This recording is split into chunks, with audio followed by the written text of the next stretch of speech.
கர்த்தரும் உலக இரட்சகருமாயிருக்கிற ஆண்டவர் இயேசு கிறிஸ்துவின் நாமத்தினாலே அவருக்கும் அன்பின் வாழ்த்துக்கள்.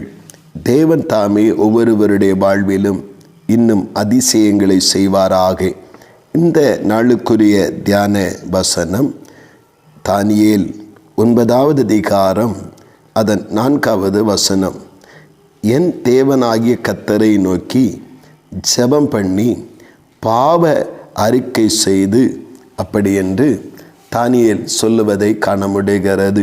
இங்கே தானியேல் எரேமியா தீர்க்கதரிசியின் மூலமாக இனி சம்பவிக்க போகிற காரியங்களை குறித்து அறிந்து கொள்ளுகிறான். அந்த வார்த்தைகளை வாசித்து அறிந்து கொள்ளுகிறான். இது ஒரு பிரசங்கமாய் அவன் கேட்டதல்ல, தெளிவாய் அவனுக்கு விளக்கியே யாரும் கொடுக்கவில்லை. ஆனால் அந்த எரேமியா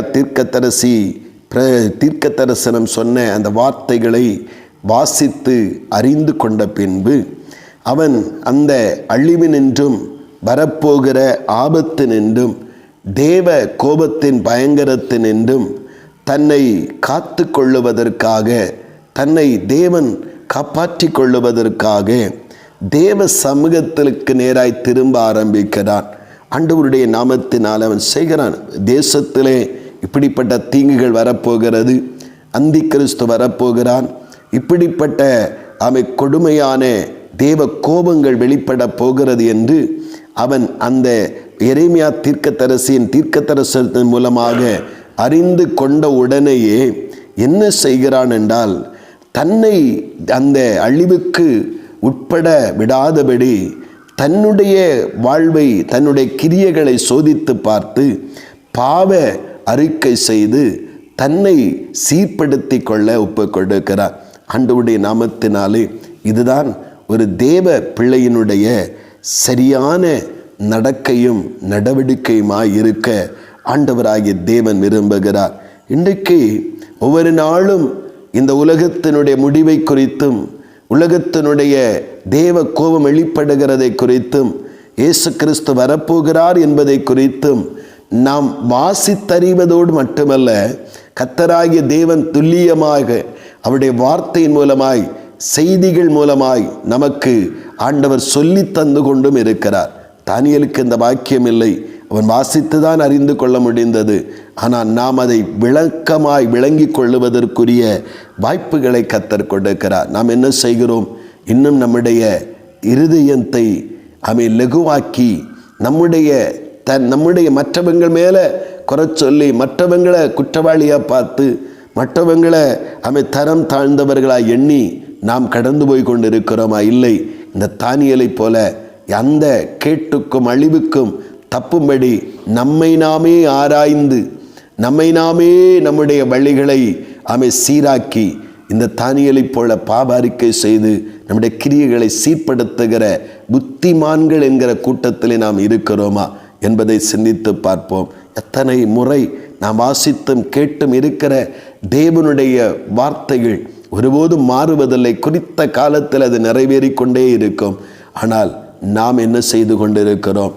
நம்முடைய வழிகளை சீராக்கி, நம்முடைய குறைகளை, குற்றங்களை, பாவங்களை, மீறுதல்களை கண்டுபிடித்து அந்த தேவ ராஜ்யத்திற்குள் பிரவேசிக்க கூடாதபடி தடுக்கிற, அல்லது தேவ கோபத்துக்கு உட்பட காரணமாயிருக்கிற எந்த சுபாவங்களும் கிரியைகளும் நம்மிலே காணப்படாதபடிக்கு நம்மை சீர்படுத்தி கொள்ளுகிற அந்த வாழ்வின் நிலைகள் இருக்கிறதா? இல்லை என்றால் இன்றைக்கும் கர்த்தராகிய தேவன் நம்மை உணர்த்துவிக்கிறார்.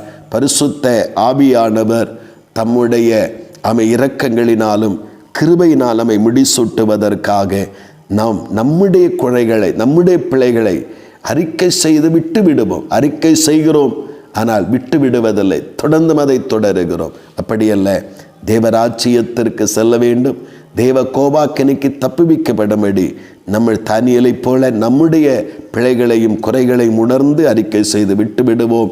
அது சீக்கிரமாக இயேசு வரப்போகிறார். தேவ கோபம் உலகத்தில் வெளிப்பட போகிறது. எழுதியிருக்கிறபடி, சொல்லியிருக்கிறபடி அத்தனையும் துல்லியமாய் நிறைவேறி முடியும். நாம் தப்பி பிழைக்கும்படியாய் இந்த வார்த்தைகளுக்கு நேராக நம்மை ஒப்பு கொடுப்போம். கர்த்தர் நம்மை ஆசீர்வதித்து நடத்துவாராக. ஆமேன், ஆமேன். செபிப்போம். பரலோகத்தின் நல்ல ஆண்டவரே, பரிசுத்தமான காலை நேரத்திற்காக ஸ்தோத்திரப்பா. ஆண்டவரே, தானியேலுக்கு ஆண்டவரே சம்பவிக்க போகிற காரியங்களை வாசித்து அறிந்த பொழுது அவனால் அதை கடந்து சொல்ல முடியவில்லை. தன் பிழைகளை உணர்ந்து தன்னுடைய பாவ காரியங்களை தேவ சமூகத்தில் அறிக்கையிட்டு தேவனோடு கூட தன்னை ஒப்புரவாக்கி கொள்ளுகிற நிலையை பார்க்க முடிகிறதப்பா. நாங்கள் எங்களுக்கும் ஆண்டவரே, நாங்கள் வாசிக்கிற வசனங்கள் ஒவ்வொரு நாளும் ஒவ்வொரு நாட்களும் எங்களுக்கு கர்த்தருடைய ராஜ்யத்தின் மகிமையையும் தேவ கோபத்தின் பயங்கரத்தையும் குறித்து பரிசுத்தாவியானவர் எங்கள் காதுகள் கேட்க விளக்கி தந்து கொண்டிருக்கிறீங்கப்பா.